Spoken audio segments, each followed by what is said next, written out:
हमारी आज की कहानी है महादेव जी की। हिंदू धर्म में भगवान शिव को देवों के देव महादेव भी कहा जाता है। भोलेनाथ का अभिषेक बहुत सी चीजों से किया जाता है, जैसे फल, फूल, बेलपत्र, भांग और धतूरे इत्यादि। ऐसा माना जाता है कि भगवान शंकर की पूजा बेलपत्र के बिना अधूरी होती है।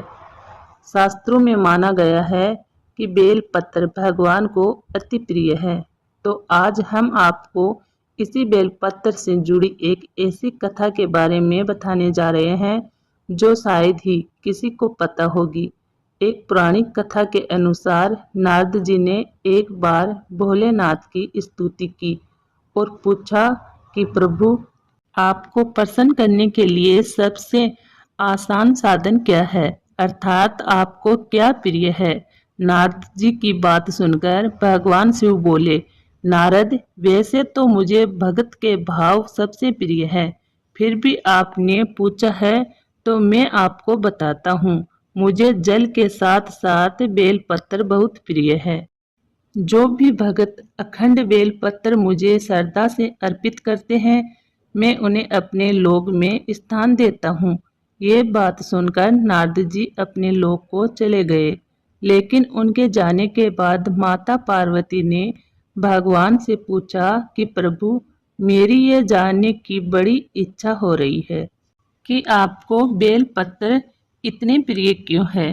कृपा करके मेरी जिज्ञासा शांत करे। इस पर भगवान शिव ने कहा कि बेलपत्र के पत्ते मेरी जटा के समान है।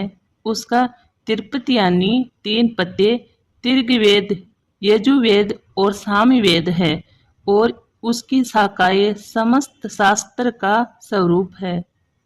मनुष्य को बेल वृक्ष को पृथ्वी का कल्प वृक्ष समझना चाहिए, जो कि ब्रह्मा विष्णु शिव स्वरूप है।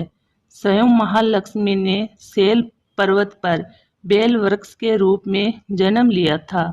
भगवान शिव के मुख से ऐसी बात सुनकर माता पार्वती जी सोच में पड़ गई कि माता लक्ष्मी ने आखिर बेल वृक्ष का रूप क्यों लिया। माता पार्वती को इस तरह दुविधा और आश्चर्य में देखकर भगवान ने कहा कि हे देवी, सतयुग में ज्योति स्वरूप में मेरे अंश का रामेश्वर लिंग था। ब्रह्मा आदि देवों ने उसका विधिवत पूजन अर्चना किया था। फलस्वरूप मेरे अनुग्रह से वाग देवी सबकी प्रिय हो गई। वे भगवान विष्णु को अत्यंत प्रिय हो गई। मेरे प्रभाव से भगवान केशव के मन में वाग देवी के लिए जितनी प्रीति हुई, वह स्वयं लक्ष्मी को नहीं पसंद आई। अतः लक्ष्मी देवी चिंतित होकर, रुष्ट होकर परम उधम श्री शैल पर्वत पर चली गई। उन्होंने मेरे लिंग विग्रह की उग्र तपस्या करनी शुरू कर दी।